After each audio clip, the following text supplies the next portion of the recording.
It's truly hard to believe how many people go missing every year and are never found. These are the craziest and most devastating cases out of Chicago of missing persons, which are called cold cases. From children to adults, some of these are true mysteries and probably will never be solved. Before we get into this video, make sure you go check out my website that's in the description, where I post videos and exclusive content that I can't post on YouTube or Instagram. Plus, I have motivation merch that I dropped on my website too, so make sure you go check that out. This first case has so many unanswered questions that even police was confused, and it's so much a mystery that it might just give you chills. It was on a Chicago summer day back in July 10th of 1995.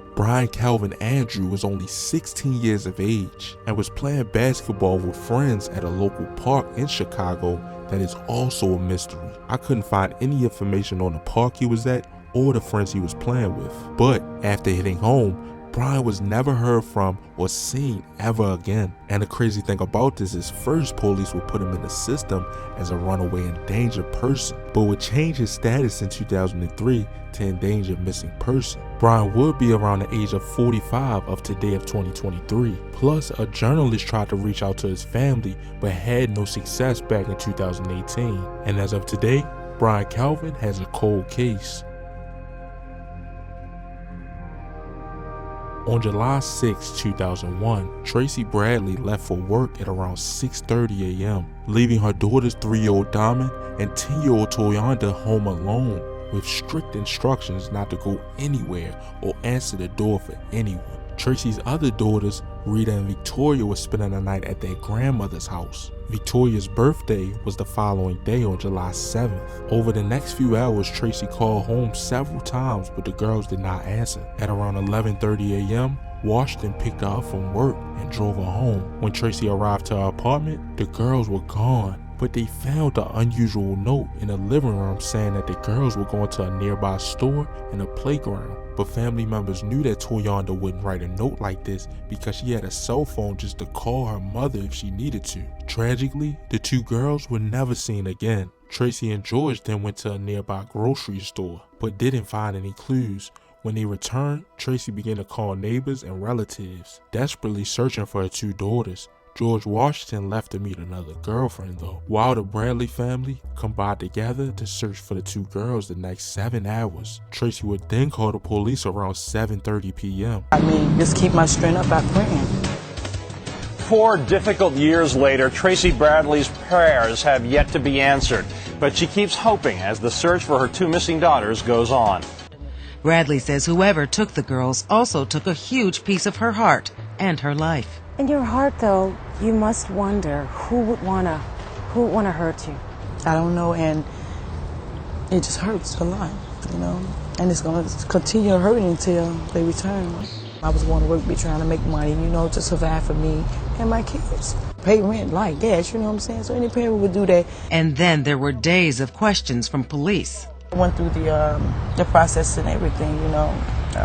Lie detector test. Okay, I passed that, you know, but I was questioned for 72 hours in there. I kind of feel the other 2 left out, you know, because they're not around, and I could have shared the same moment with all 4 of them. But this is where it gets crazy. The next day on July 7th, receipts indicate that George Washington purchased several pairs of gloves and industrial trash bags. So several days later, FBI agents searched his house. They found scorch marks on the ceiling of his garage, striations matching a large barrel in his trunk, and there were several bags and pairs of gloves missing. Plus, neighbors also confirmed that they seen Washington burning something in the barrel, which he put in his trunk and returned 45 minutes later without it. Plus, one of Toyonda's hairs was found in his trunk of his car. He claimed that this was from sneaking the girls into a drive-in movie theater, something that the 2 surviving sisters deny ever happening. Nobody was ever arrested for this, nor was the girls ever found. This was one of the biggest cases back in Chicago around this time. Here's a generated picture of Toyonda Bradley,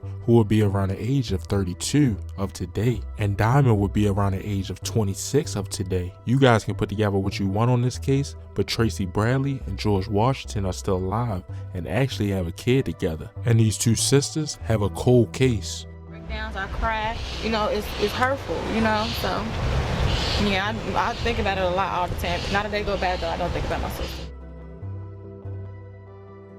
It would then be December 16th, 2016. Jonah Wright was on the 6400 block of Washtenaw between Tallman Avenue and Rockwell Avenue when all of a sudden around 1:45 p.m., 3 to 4 unidentified men abducted her. She was never seen again. But the crazy thing is, only 10 months later on October 9th, 2017, Marlo Gully, which was a close friend of Jonah Wright, it was just before midnight when he parted ways with a friend on the 6400 block of South Campbell Street. He planned to see a girl that lived on that street, but he was never seen or heard from again. He had a girlfriend that was pregnant at the time and she couldn't believe what had happened. Jonah Wright and Marlo Gully are both cold cases.